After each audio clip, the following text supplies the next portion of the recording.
Dapat dikatakan, hampir semua orang di Indonesia sudah memiliki batik. Tapi, sudah tahu lebih dalam belum tentang batik ini? Nah, Great Kids akan nunjukin kamu sejarah singkat dari batik, supaya kita semakin bangga dengan Indonesia. Tunggu dulu, sebelum kita lanjut videonya, klik tombol subscribe dulu ya. Di scroll, klik. Terima kasih. Oke, lanjut. Awalnya, tradisi batik diperkirakan muncul pada masa kerajaan Majapahit atau sekitar abad ke-12. Hal ini ditandai dengan ditemukannya Arca Prajnaparamita atau Dewi Kebijaksanaan di Jawa Timur pada abad ke-13. Pada arca tersebut digambarkan bahwa sang dewi mengenakan kain yang dihiasi dengan motif sulur tumbuhan dan bunga. Motif yang hingga kini masih banyak loh digunakan. Batik tidak hanya berasal dari Jawa loh kids.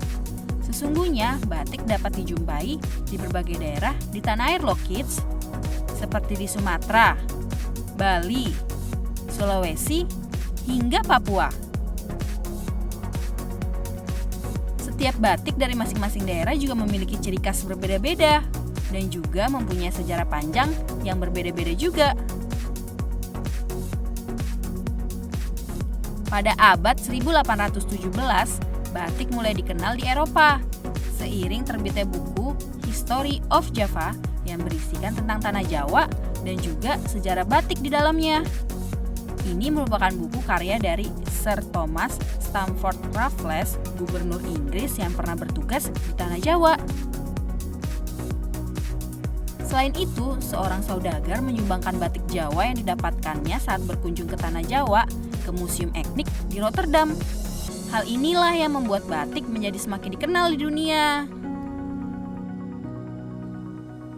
Motif atau corak dari batik sangat beragam loh kids. Secara umum, batik yang dibuat oleh komunitas atau warga yang hidup di daerah pesisir memiliki motif khas yang cenderung bersifat natural dan warna yang cerah, seperti yang terlihat pada batik Cirebon atau Pekalongan. Dan untuk batik Jogja atau Solo, warna cenderung gelap, coklat, hitam atau kuning yang motifnya lebih bersifat abstrak.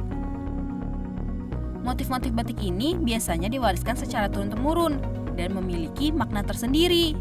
Seperti ada motif yang menunjukkan status seseorang. Motif ini merupakan motif yang biasanya digunakan oleh kalangan ningrat atau bangsawan di Jawa.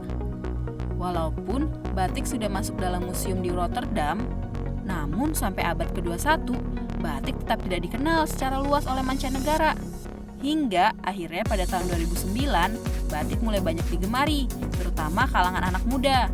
Hal ini juga dipengaruhi oleh momentum diresmikannya batik sebagai warisan kemanusiaan budaya oleh UNESCO. Karena prestasi inilah, maka pemerintah menetapkan bahwa tanggal 2 Oktober sebagai Hari Batik Nasional. Nah, awalnya batik hanya berupa kain yang digunakan. Namun semakin berkembangnya waktu, membuat batik ini sudah banyak digunakan sebagai motif pakaian, tas, belangkon, kain gendongan, dan masih banyak lagi. Dengan kata lain, batik menjadi semakin populer di setiap kalangan dan juga semakin banyak ragam batik dengan berbagai motif dan desain yang membuat kita tetap percaya diri saat menggunakannya. Nah, bagaimana kids? Sekarang sudah tahu lebih dalam kan tentang batik? Kamu semakin bangga kan dengan Indonesia?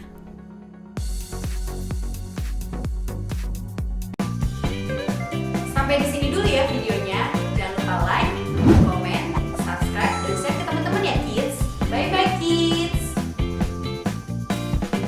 Teman-teman, jangan lupa kunjungi website untuk anak ya, bobo.id.